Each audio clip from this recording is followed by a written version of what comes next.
오늘 여러분들과 함께 읽은 이 사무엘상 1장 1절에서 15절까지의 말씀을 통해서 제목을 이렇게 한번 정해봤습니다. 심정을 통한 기도. 한번 따라해 봅시다. 심정을 통한 기도.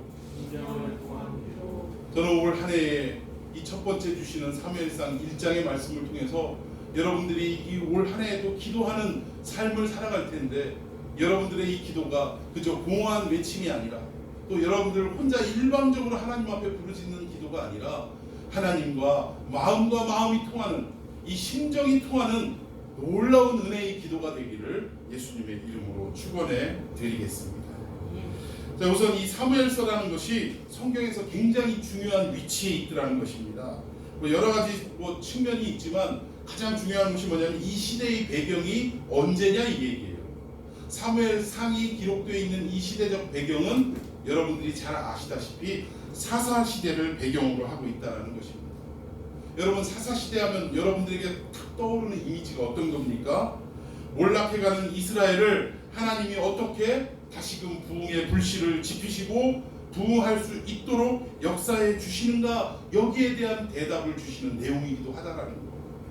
참으로 지금 한국 교회의 이 위기와 또 여러 가지 한국 사회의 이 분열화된 이 상황을 볼 때에 이 위기 앞에 대안이 될 수 있는 책이 바로 사무엘상이다라고 얘기해도 과언이 아니라는 것입니다.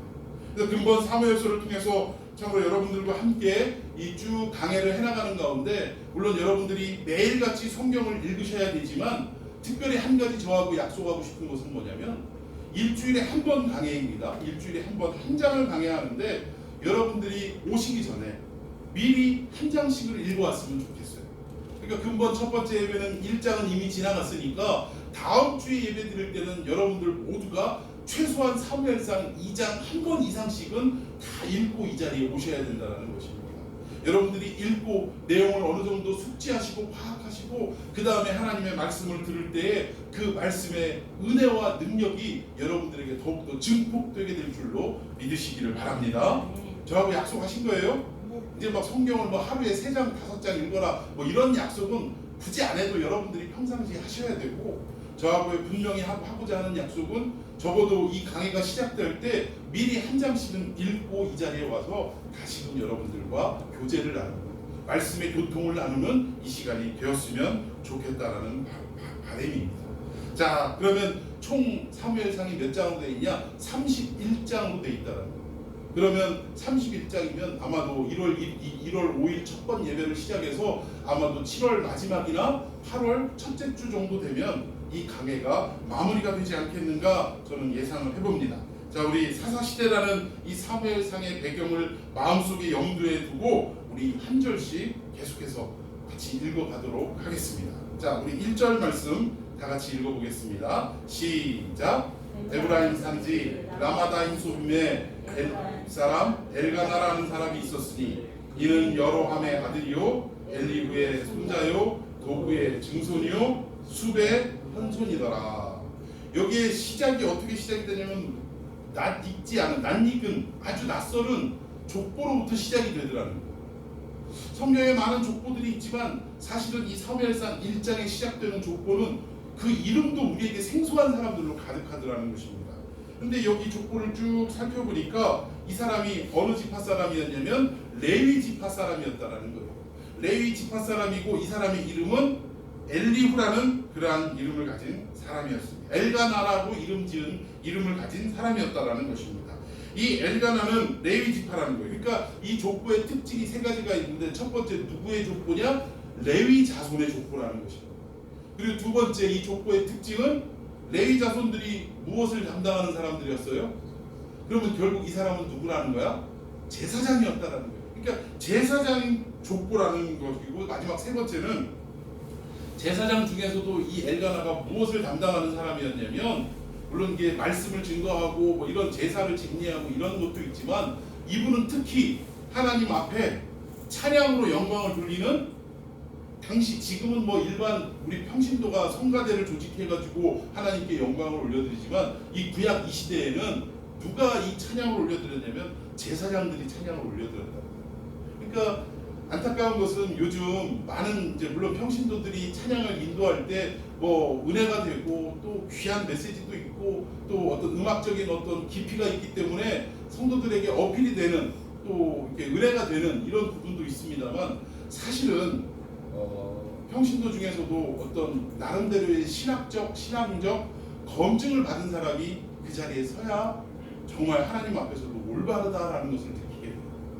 왜냐하면 가끔 찬양을 하는데 음악으로는 뛰어나게 잘하는데 앞에서 메시지를 증거하시는 분이 차라리 메시지가 없이 찬양만 하시면 좋은데 그 몇 마디 은혜를 더하고자 하시는 그 메시지가 너무 성경하고 맞지 않는 메시지가 있을 때가 있고 또 어떤 교회를 가보니까 교회 이 찬양이 다 끝나고 마지막 통성 기도할 때 말씀을 붙들고 기도하거나 아니면 그 기도의 제목을 분명하게 전하고 기도할 때에 어떻게 기도를 인도하냐면 차라리 그냥 기도하지 마시고 찬양을 하시든가 뭐 하나님, 예수님, 성령님 막 이렇게 소리를 지르고 그 소리가 끝나니까 딱 끝이고 내려가더라고요.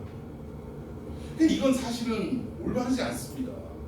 우리가 기도할 때 누구를 불러야 되냐면 가끔 보면 기도할 때도 예수님 막 이러는 분들이 있는데 예수님도 기도를 어떻게 해야 되냐라고 분명히 우리에게 주기도문을 통해서 가르쳐 주셨어요.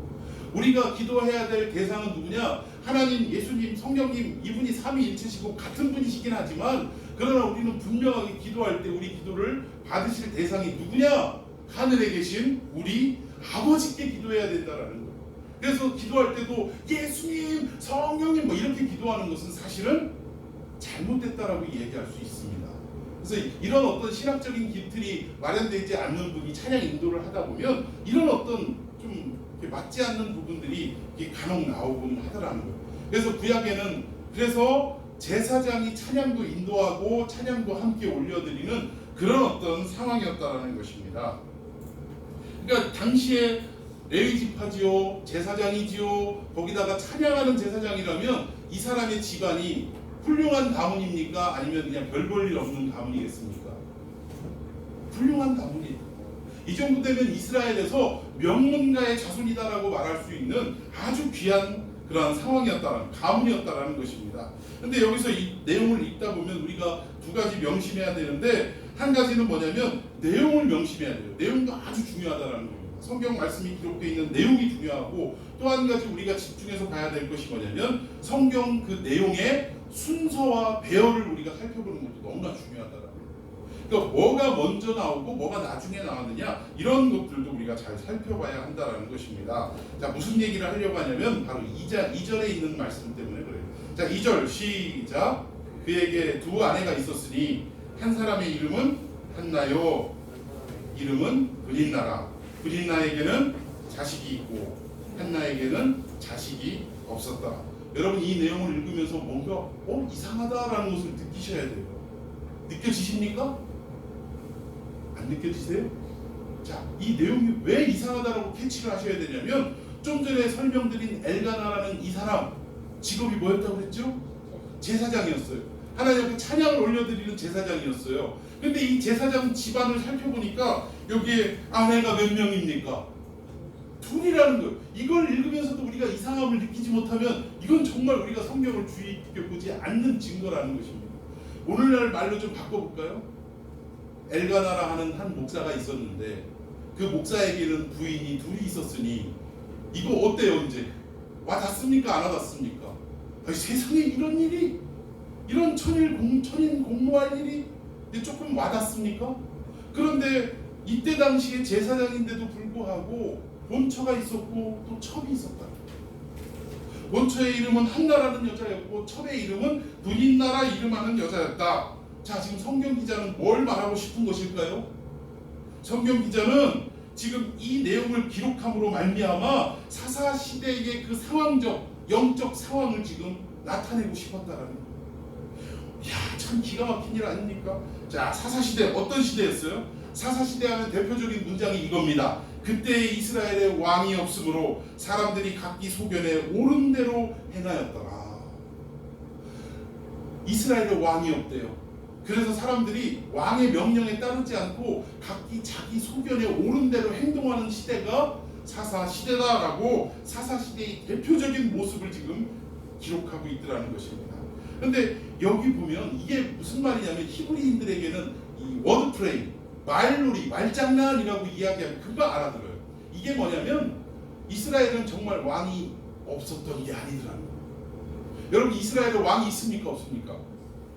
있어요 없어요? 왕정 시대가 돌입되기 전 사사 시대이지만 이스라엘에는 왕이 있었습니까 없었습니까? 있었어요? 눈에 보이는 왕은 없었죠. 사람을 세운 왕은 없었습니다. 그런데 그 이스라엘에게는 누가 왕이었냐? 하나님이 왕이셨다라는 거예요.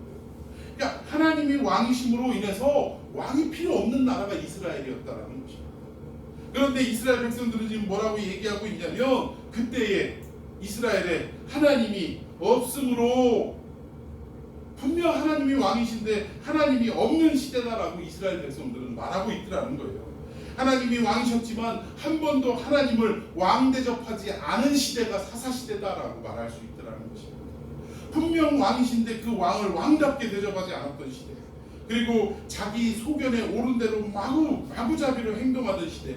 이게 뭐냐? 법도 없고 원리도 없고 기초도 없고 그저 힘이 선이고 정이었던 시대가 사사시대가 아니었느냐, 이렇게 우리가 그 시대를 좀 생각해 보면 맞지 않겠느냐라고 말씀을 드리고 싶습니다. 이 당시에 레위인이고 제사장이고 또 찬양하는 성직자가 아내를 불씩이나 거느리고 살았는데도 백성들 사이에서는 아무런 반응이 없었다라는 거예요. 오늘날 여러분들이 2절을 읽으면서도 아무런 이상한 어떤 징후를 느끼지 못했던 것처럼 당시에 그 사람들도 아니 뭐 그럴 수도 있지, 아니 뭐 제사장도 사람인데 그럴 수도 있지, 그냥 그렇게 지나가던 시대였다라는 것입니다. 여러분, 이것이 오늘날에는 이런 일이 없습니까? 제가 얼마 전에 뭐 이렇게 매체를 통해서 떠들썩하게 뭐 이렇게 알려지진 않았지만 제가 잘 아는 사람의 교회였기 때문에 그 이야기를 들었어요. 목사님이 그 20살 초반에 들어왔던 그 여청년을 전도사로 세우시고 열심히 그 전도사도 사역을 하고 그랬는데 나중에 알고 봤더니 목사님하고 전도사님하고 사모님의 허락하에 그런 어떤 이상한 관계를 아주 오랜 세월 유지하고 있었다라는 것이 성도들에 의해서, 어떤 청년에 의해서 밝혀지고 말았다. 이 교회가 발칵 뒤집어졌죠. 나는 목사님도 이상하지만 사모님이 더 이상해. 참 어떻게 그럴 수가 있을까? 목사님은 사람 아닙니까? 그래도 목사님은 목사님이니까 이렇게 어떤 성적인 그런 어떤 외로움을 견디지 못하는 이 자매가 다른 건 다 잘하는데 그거 하나 때문에 미치겠더라는 거예요. 그래서 우리 목사님하고 이렇게 그런 어떤 부분들을 풀 수 있도록 그렇게 해줬대. 이게 말이 됩니까? 그런데 교회가 이것으로 인해서 두 쪽이 났어요. 목사님이 어떻게 그럴 수가 있느냐, 너무 실망했다, 이건 있을 수 없는 일이다, 목사님을 내보내야 한다라는 쪽으로 한쪽이 나누어졌고, 또 다른 한쪽은 뭐예요? 목사님을 따르고 신의를 지키는 이런 분들인데 그분들의 입에서 나온 얘기가 뭐냐? 남자가 그럴 수도 있다. 아니 세상 살다 보면 한두 번 실수 안 하는 사람이 있느냐? 목사도 사람인데 그런 실수 할 수도 있다 라고 두둔하는 세력이 또 한편에 있더라는 것입니다. 저는 그럴 수도 있다라는 그 말에 어느 정도는 이해는 합니다. 공감을 합니다. 왜? 목사라고 완벽하지 않기 때문에 죄를 지을 수도 있고 실수할 수도 있고 넘어질 수도 있더라는 거예요. 그런데 분명한 것은 그럴 수 있지만 그것이 허용이 되느냐? 그렇지 않다라는 것입니다. 실수로 넘어질 수는 있지만 그러나 그것이 용서가 될 수 있는 일은 아니라는 거예요. 여기서의 용서는 어떤 뭐 벌을 가야 된다 이런 것보다 이것이 그냥 성도들 앞에 무마되고 끝날 수 있는 일은 아니라는 것입니다.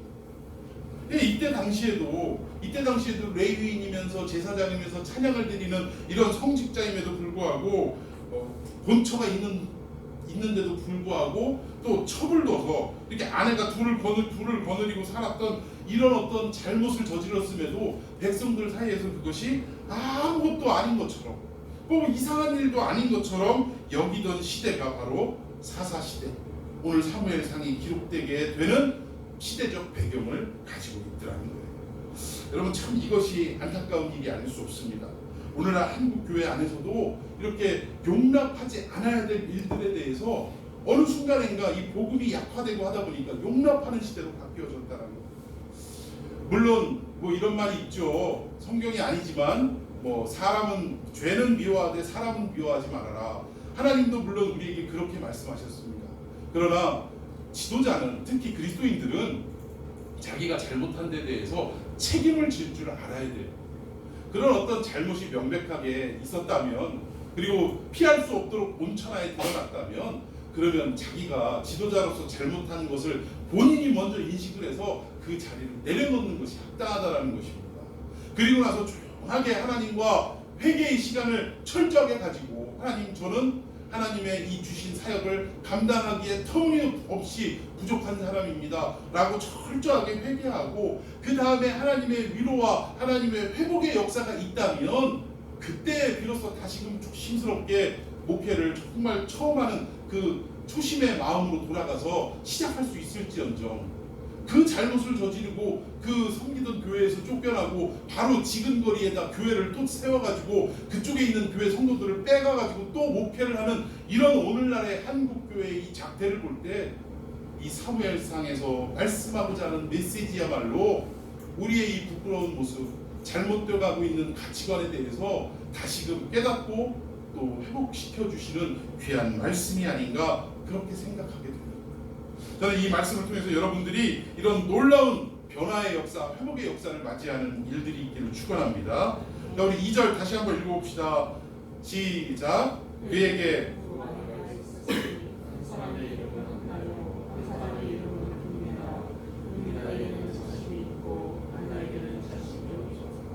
야, 여기 보니까 이름의 순서가 나오는데, 첫 번째는 부인의 이름이 먼저 나옵니다. 한 사람의 이름은 한나요, 한 사람의 이름은 분인나라 하고 순서가 이게 원래대로 본처가 나오고 첩이 두 번째 나오는 이런 순서를 가지는데, 그 다음 부분에 보니까 이 이름의 순서가 바뀌어져 버렸어요. 어떻게 바뀌어졌냐? 분인나에게는 자식이 있고 한나에게는 자식이 없었더라. 무엇을 중심으로 놓고 순서가 바뀌었냐면, 자식이 있느냐 없느냐에 따라서 지금 순서가 바뀌어지고 있더라고요. 그리고 여기 재밌는 게, 이것을 순서가 바뀌어지고 이러는 내용들이 결국 무엇을 나타내냐면 그 시대의 영적 상태를 나타내는 것이다 라고 이 구약학자, 어떤 구약학자가 말씀을 전한 내용이 있습니다. 참 너무 공감이 되더라는 거예요. 하나는 성직자임에도 부인이 둘이나 있다라는 이것에 대해서 아무런 어떤 이상하다, 잘못됐다라고 느끼지 못하는 그 시대와, 또 하나는 뭐예요? 또 하나는 오늘 여기 보니까 태 열매를 맺어야 할 본처는 열매가 없고 오히려 맺지 말아야 할 여인에게서 어떤 태의 열매를 맺혀지는, 그러니까 자식이 있는 이런 상태가 결국 뭐예요? 뒤바뀌어진 영적인 상태, 뭔가 거꾸로 가고 있는 이런 영적인 상태를 지금 나타내고 있다라고 그렇게 말씀하고 있더라는 것입니다.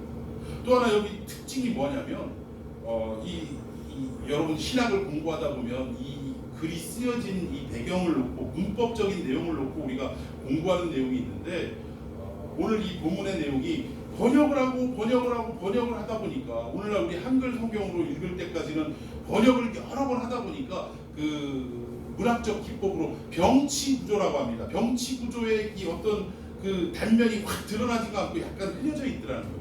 그러니까 병치구조는 뭐냐면, 그러니까 똑같은 어떤 이야기들을 반복적으로 하는 거예요. 뭐는 있고 뭐는 없고, 그 다음에 뭐는 있고 뭐는 없고, 뭐 이런 식으로 있고 없고, 그 랩에서 이걸 뭐라고 하죠? 이렇게 끝 말을 맞추는 거, 라임을 맞추는 것처럼, 분인나에게는 자식이 있고 한나에게는 자식이 없고, 또 뭐에게는 뭐가 있고 그 다음에는 뭐가 없고, 뭐 이런 식으로 계속 이렇게 대립적으로 쭉 나가는 것을 병치구조라고 하는데, 오늘 본문이 그렇게 되어 있다는 것입니다. 자, 2절에 보니까 2절에 분인나에게는 뭐가 있어요?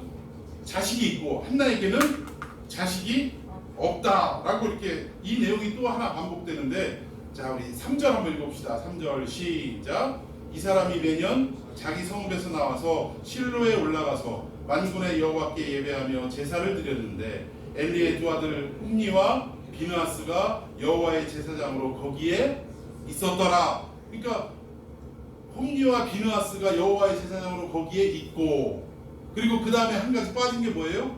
없고가 빠졌다라는 거예요. 근데 여기 뭐가 없느냐? 오늘 이 내용은 설교 끝부분에 나오게 될 것입니다.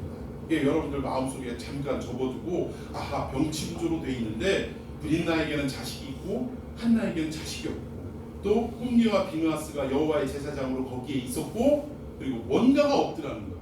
그러니까 이것을 마음에 담아두고 그 다음으로 넘어가도록 하겠습니다. 자, 우리 4절 말씀부터 읽어봅니다. 시작. 엘가나가 제사를 드리는 날에는 제물의 분깃을 그의 아내 브닌나와 모든 자녀에게 주고 한나에게는 갑절을 주니 이는 그를 그러나 여호와께서 그에게 임신하지 못하게 하시니. 두 아내가 있는데 하나는 정실부인이고 하나는 첩입니다. 그런데 엘가나는 누구를 더 사랑했다고요? 정실부인을 더 사랑했다고요. 한나를 더 사랑했답니다. 그래서 제사를 드리는 날에 제물의 분깃, 그러니까 제사장이 받을 수 있는 그 분깃을 브닌나에게는 하나씩을 줬다면, 브닌나와 자식에게 하나씩을 줬다면 한나에게는 갑절 2배를 줬다라는 거예요. 그래서 그만큼 남편이 이 본 부인을 사랑한다라는 것을 이렇게 표현을 했다라는 것입니다. 뭐 이런 말 있지 않습니까? 그 재물이 있는 곳에 마음이 있다, 이런 말 있죠. 성경에도 그 말이 있는데 그게 마찬가지인 것 같아요. 누군가 사랑하는 사람이 있다면 다른 사람들보다 어떻습니까? 더 주고 싶은 게 이게 사랑의 어떤 그 기본적인 모습 아닌가라는 생각이 들어요. 똑같은 자식들이, 똑같은 아이들이 있는데 그 속에 내 아이가 있다고 생각을 해봅시다. 그러면 똑같이 나눠주다가 내 아이 때 돼서는 하다못해 예를 들어 주먹밥 하나씩을 나눠주다가도 뭐 소풍이나 뭐 어떤 행사가 있어서 아이들에게 주먹밥 하나씩을 나눠주다가도 내 아이 순서가 되면 어떻게 해요? 주먹밥 2개를 그냥 하나로 더 뭉쳐가지고 그렇게 똑같이 하나 주는 것 같지만 사실은 2개를 주는, 이런 게 이게 부모의 인지상정이 아닌가, 그런 생각이 드는 것처럼 오늘 엘가나도 부인이 둘 있지만 그 두 부인 중에 자식은 없으나 그럼에도 더 마음을 주고 더 사랑을 했던 부인이 누구였냐면 오늘 한나였다라는 것입니다. 그런데 여기 보니까 이 갑절에 남편의 사랑을 받으면서도 불구하고 한나가 위로가 됐습니까? 안 됐습니까? 전혀 위로가 안 됐다라는 거예요. 그런데 이 이유가 뭘까요? 왜? 남편이 2배로 사랑을 해주는데 왜 위로가 안 됐을까? 그래요. 여러분들 자식이 없다라고 말할 줄 알았습니다. 그런데 이건 왜 이런 대답이 나오냐면 성경을 우리가 자세하게 보지 않고 그냥 들려지는 이야기로만 이렇게 전해 듣다 보니까 자식이 없어서 슬픈 여인 뭐 이런 걸로만 우리가 들었다라는 거예요. 근데 성경을 쭉 읽어보면 자식이 없어서 슬펐다라는 내용이 안 나오더라는 것입니다. 그러면 도대체 한나가 왜 이렇게 슬퍼했을까?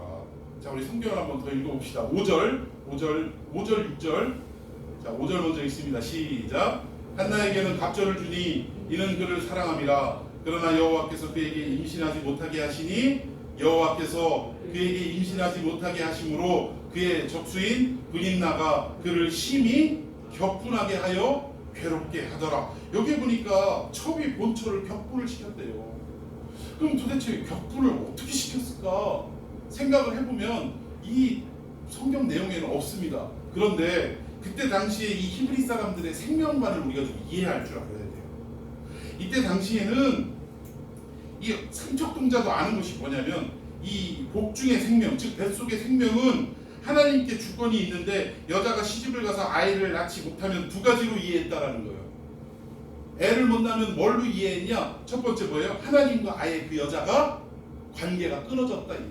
하나님과의 관계가 완전히 끊어진 걸로 이해를 하더라는 거예요. 그러니까 애 못 낳는 여자가 얼마나 그 당시에 사회적으로 받았을 손가락질과 오해가 얼마나 컸겠습니까?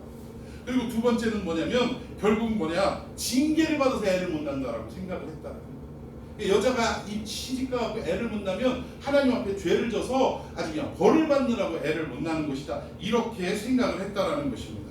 그러면 여기에 모르긴 몰라도 첩인 브닌나가 한나를 격분케 했다라고 할 때 어떤 내용을 가지고 얘기했을 것 같아요?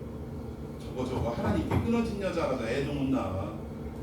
저거 죄가 얼마나 많길래 하나님 앞에 벌을 받느라고 애를 못 낳을까? 이런 식으로 얘기하니까 여러분 한나의 마음이 답답하겠어요? 안 답답하겠어요? 억울하겠어요? 안 억울하겠어요? 남편이 아무리 사랑을 해줘도 자식이 없는 것 자체가 이 여자에게 문제가 아니라 이렇게 손가락질을 받고 억울한 소리를 듣는 것 자체가 괴로움이었다라는 것입니다. 그래서 이 여인이 드디어 어떻게 했느냐? 성전에 들어가서 자기 전 생명을 걸고 자기의 전 존재를 걸고 하나님 앞에 기도하기 시작했다라는 거예요. 기도의 내용은 뻔한 겁니다. 하나님, 세상 사람들이 나를 하나님과 관계가 끊어진 여자라고 이렇게 이야기하고, 제가 하나님 앞에 큰 죄를 져서 하나님이 징계로서 저에게 애를 낳지 못한다라고 이야기하고 있는데, 하나님 그것이 정말입니까? 제가 정말 하나님과 끊어진 겁니까? 하나님 앞에 벌을 받아서 아이를 낳지 못하는 겁니까? 즉 지금 한나가 괴로운 것은 아이를 낳지 못하는 이 문제가 아니라 하나님과의 관계가 끊어졌다라는 이 오해에 대해서 너무나 괴로웠던 겁니다. 남편이 아무리 사랑을 해줘도 지금 그게 문제가 아니라 내가 지금 하나님과의 관계가 끊어졌느냐, 그리고 또 내가 죄를 통해서 이렇게 벌을 받고 있는 거냐, 이 문제가 해결되지 않았기 때문에 너무나 괴로웠다라는 거예요. 슬픈 마음을 가지고 지금 성전에 들어가서 기도하기 시작하더라는 것입니다. 여러분, 한 시대에 부흥의 역사가 일어날 때는 뭐 단순히 어떤 한 사람의 막 놀라운 기도 능력의 기도로 시작되느냐, 그게 아니라는 거예요. 한 영혼의 슬픈 마음으로부터 시작이 되더라는 것입니다. 성도 여러분, 올 한 해 우리가 부흥하는 해로 우리가 결단하고 작정하고 우리가 기도해야 될 텐데, 먼저 우리 마음에 무슨 마음이 있어야 되느냐? 빈자리를 바라보면서 슬픈 마음이 우리에게 있어야 될 줄로 믿습니다. 하나님, 귀한 예배가 이곳에서 울려 퍼지고 하나님께 드려지고 그렇게 너무나도 은혜스러운 아름다운 자리가 준비되어 있는데, 이 빈자리를 볼 때마다 하나님 너무나도 괴롭습니다. 전도하지 못한 저의 부족함이 아닙니까? 믿음 없음이 아닙니까? 아버지 하나님, 참으로 말씀을 온전히 증거하지 못하는 이 목회자의 잘못이 아닙니까? 이런 어떤 통회하고 자복하는 슬픈 마음이 시작되어야, 그것이 있어야 비로소 진정한 부흥은, 새로운 시작은 열리게 될 줄로 믿습니다. 자, 얼마나 이 여자가 기도했는지 한번 보십시다. 10절 시작. 한나가 마음이 괴로워서 여호와께 기도하고 통곡하며, 여기 보니까 기도를 드리는데 그냥 기도가 아니었어요. 얼마나 마음이 괴로웠는지 하나님 앞에 기도하는데 그냥 기도가 아니라 통곡의 기도를 드렸다는 거예요. 눈물의 기도를 하나님 앞에 올려드렸다는 것입니다. 하나님, 정말 저 하나님과 관계가 끊어진 건가요? 제가 벌받아서 이 모양 이 꼴로 살아가는 건가요? 이 견딜 수 없는 아픔 때문에 지금 성소에 들어가서 그는 눈물의 기도를 하나님 앞에 드리기 시작했다라는 것입니다. 근데 당시에 영역이 뛰어나지 못했던 제사장, 대제사장 엘리가 지나가다가 그 여인의 기도하는 모습을 딱 보니까 눈물은 흘리는데 소리가 나지 않는 거예요. 기도하는 모습인 것 같은데 아무 소리도 안 들리는 거야. 그러니까 이 엘리가 어떻게 오해를 했냐면, 이 포도주나 독주를 마시고 취해가지고 주정하는 걸로 오해를 했더라는 거예요. 그 생명을 걸고 기도하고 있는 이 한나의 모습을 보고 고작 술 취해가지고 그냥 뭐라 그래요? 그냥 뜯어놓는 소리, 그냥 나불거리는 이러한 모습으로 오해를 하고 말았다라는 것입니다. 그리고 한다는 소리가 이렇게 얘기한 거예요. 야! 술 끊어라! 지금 때가 오는 때인데 네가 술 먹고 여기 와갖고 그냥 엉뚱한 주정을 하고 그러고 있냐? 라고 한나에게 이야기했다라는 거예요. 그런데 이 이야기를 듣고 한나가 위대한 고백을 엘리 앞에 하게 됩니다. 그 내용이 뭐냐면, 아니라 나는 마음이 슬픈 여자라, 마음이 슬픈 여인입니다 라고 이런 놀라운 고백을 하나님께 올려드리더라는 것입니다. 하나님의 자비와 이 시대를 여는 긍휼과 부흥은 항상 뭐에서 시작하느냐? 슬픈 마음에서 시작하게 되더라는 거예요. 오늘 저와 여러분들이 이 한 해를 시작하는 이 시점에 정말 부흥의 역사를 달리고자 하면 우리 마음에 뭐부터 시작이 되어야 되느냐? 슬픈 마음으로부터 시작이 되어야 될 줄로 믿습니다. 참으로 이런 슬픈 마음이 회복되는 이 연초가 되기를 예수님의 이름으로 축원해 드리겠습니다. 그래서 성경에서도 뭐라고 얘기하냐면, 애통하는 자가 뭐가 있다고요? 복이 있다라고 말씀하시는 이유가 바로 여기에 있다라는 것입니다. 자, 나는 마음이 슬픈 여자라고 고백하는 한나의 고백을 다시 한번 읽어보도록 하겠습니다. 15절 시작. 한나가 대답하여 이르되 내 주여 그렇지 아니하니이다. 나는 마음이 슬픈 여자라. 포도주나 독주를 마신 것이 아니오 여호와 앞에 내 심정을 통한 것뿐이오니. 할렐루야. 심정이 통한 기도를 드린 거지 술 먹고 주정하는 이런 것이 아니다라고, 나는 마음이 슬픈 여자다라고 분명하게 말씀하고 있더라는 것입니다. 오늘 이 첫 번째 강해를 통해서 여러분이 한나의 고백처럼 하나님과 심정을 통하는 그런 역사가 있기를 예수님의 이름으로 축원해 드리겠습니다.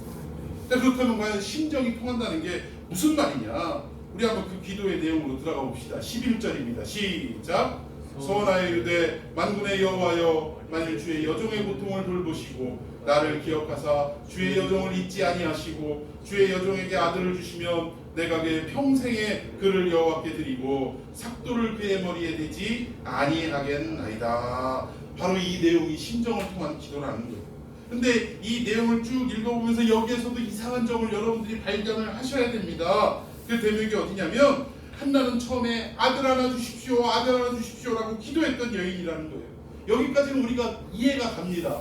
그런데 이 기도의 끝이 무엇으로 끝나면 아들을 주시기만 하면 어떻게 하겠다고요? 어떻게 하겠다고요? 그를 여호와께 도로 내놓겠대. 아니 그렇게 없어서 안달인 아들을 기도해가지고 아들 하나 주십시오, 아들 하나 주십시오 했던 이 여자의 기도가 어떤 기도의 내용으로 바뀌냐면 도로 그 아들을 하나님께 드리겠다. 그리고 삭도를 머리에 대지 않고 나실인으로 하나님께 드리겠다라고 작정을 하더라는 것입니다.